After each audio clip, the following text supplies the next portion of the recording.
Un nouveau restaurant qui doit ouvrir la semaine prochaine à Berlin fait déjà scandale, Julie. On devrait y servir une cuisine inspirée de la tribu amazonienne des Warikaka. Le problème, c'est que les Warikaka sont une tribu cannibale.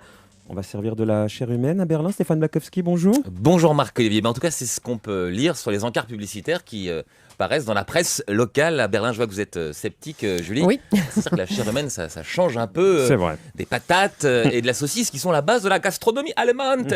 Alors forcément, non Les seulement ça clichés, donc, change, ça ne change pas. Ça. mais en plus, ça choque. Les démocrates chrétiens de Berlin crient au scandale, évidemment. Alors, pourtant, de la part de chrétiens qui quand même, tous les dimanches, mangent le corps du Christ, on pourrait s'attendre à un peu plus de tolérance vis-à-vis des cannibales. Mais bon, il faut reconnaître que le Christ a dit non pas mangez-vous les uns les autres, mais aimez-vous les uns les autres. Si on confond l'amour à la nourriture, oula, on peut vite prendre beaucoup de kilos en trop.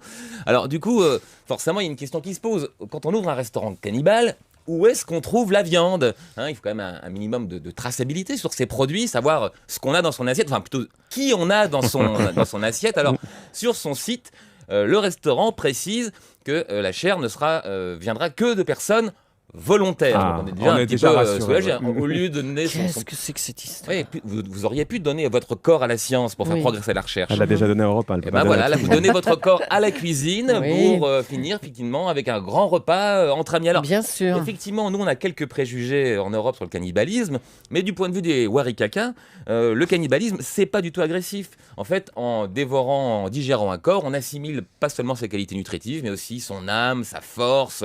D'une certaine manière, on prolonge la vie du défunt.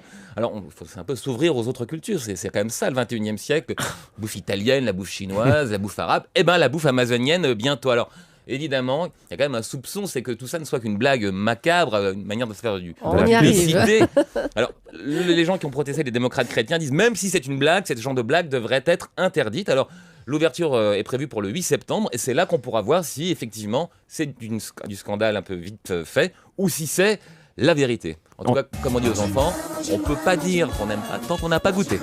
Merci Stéphane. Vous reviendrez tout à l'heure à 9h avec la Dream Team.